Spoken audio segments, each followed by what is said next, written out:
It's a true story about the doctor who tried to get his colleagues long ago to wash their hands. This was way back before doctors understood the concept of germs and the washing of hands. A very sad story, one of heartbreak, suffering, and disappointment. This doctor began to realize that the washing of hands, after examining one patient in the hospital and then going to the other patient, lowered the death rate considerably in the hospital. It stopped the infections that seemed to be going around in the hospital. He experimented some himself. After he was done examining one patient, he would wash his hands before he would go to the other patient. He could see that that was something that was effective, something that would stop death, something that would stop suffering, something that would stop infection and ill health. And so he explained to his colleagues this concept about washing the hands after examining the patient. And his story is one of heartbreak, suffering, and guess who it was that had a heartbreak and suffered? The doctor. He was ostracized by his colleagues. He was ridiculed. He lost financially. And if I remember the story right, I think he even went into a mental institution. Some radical, fanatical doctor, some old coot, would have you believe that you got to go through this ritual of washing your hands and that's going to help people. But if he was to stay quiet, there would still be far more suffering and damage. Even though he was rejected by friends, to remain silent was to cause others to suffer and die. He had ears to hear. He had eyes to see when others did not have them. Let me ask you something. How would you have responded if you had been one of the colleagues? We look back now, don't we? Now that we have microscopes that we can see germs, now that we have biology classes taught to us from the time we're in junior high on up, we sit back and we ridicule those colleagues that ostracized the doctor that insisted upon washing hands. But if you were there, how would you have responded? Let me see, friend. Now let me see if I got this straight. You're saying that there are these things that we can't see that get on our hands. Is that right? Go ahead, tell us. Can't you hear? Yeah, there's these things. And you can't see them, right? They're invisible. Is that right? Uh-huh. Now you're saying if I go and I wash my hands in water like a Pharisee ritual, if I wash my hands and hold them up like this, you say, let them dry off and go over to the next patient, then that's going to help the next patient. Is that right? Do I understand you right? Yes, that's right. You have got to be kidding me. If you aren't nuts, you're awful close to it, fella. You know, the medical profession suffers because of people like you. You give the medical profession a bad name with your superstitious ideas, your conspiratorial theories, that there's something that's against the body, and you're going to carry it to the next body. Does that seem preposterous? He knew that the body would get infected if he didn't wash his hands. Now, how many bodies are there?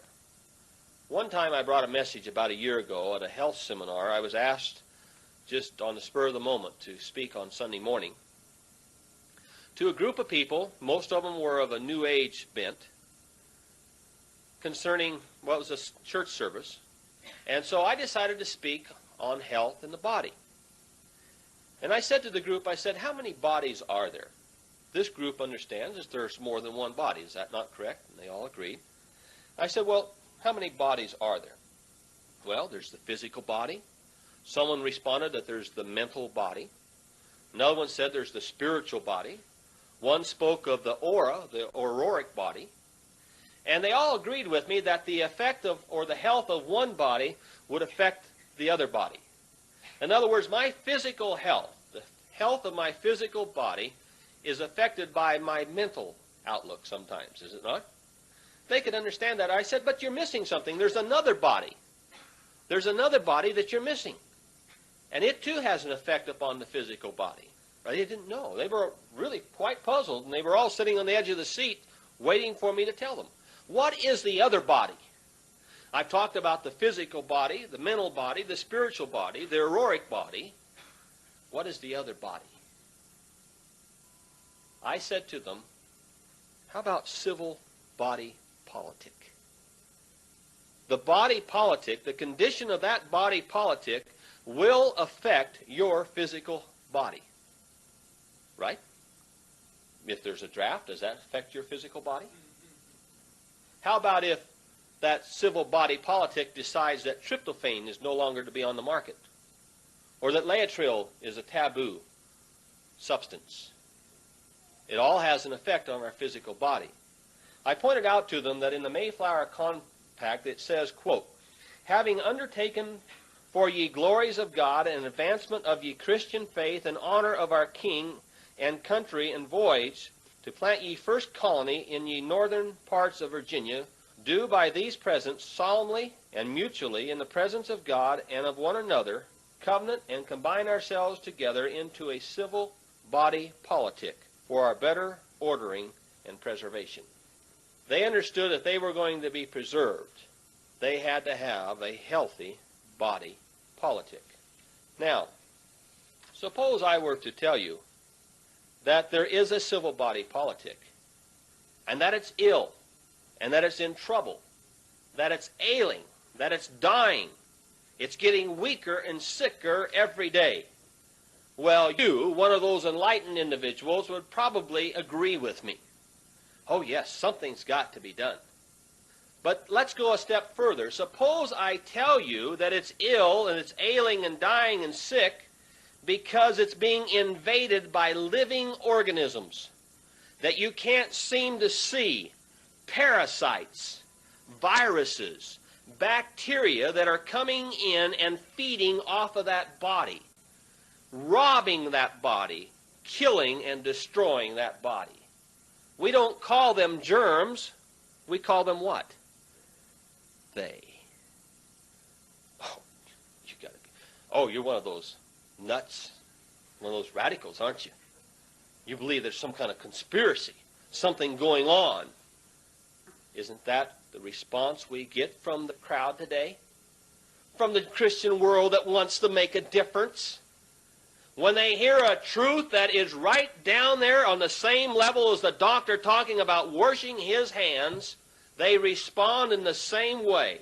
They will ridicule you. They'll call you a radical. They'll call you a fanatic. They won't have anything to do with you. They'll stone you if they could get by with it. And since they can't stone you or don't have the guts to, they'll try to slander you and destroy you in other manners. And they're not about to hear you, and they don't want anybody else to hear you because you're talking about something people can't see. They?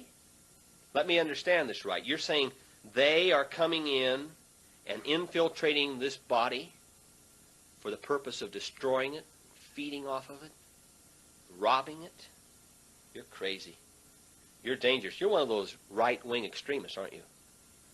Are you a racist? Let me ask you something. Are you neo-Nazi? Huh? Do you burn crosses at your picnics? Huh? On and on it goes.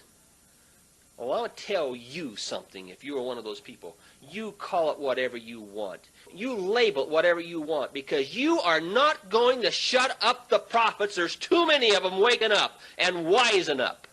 And you'd better decide who you are for, they or us. Would that you were hot or cold.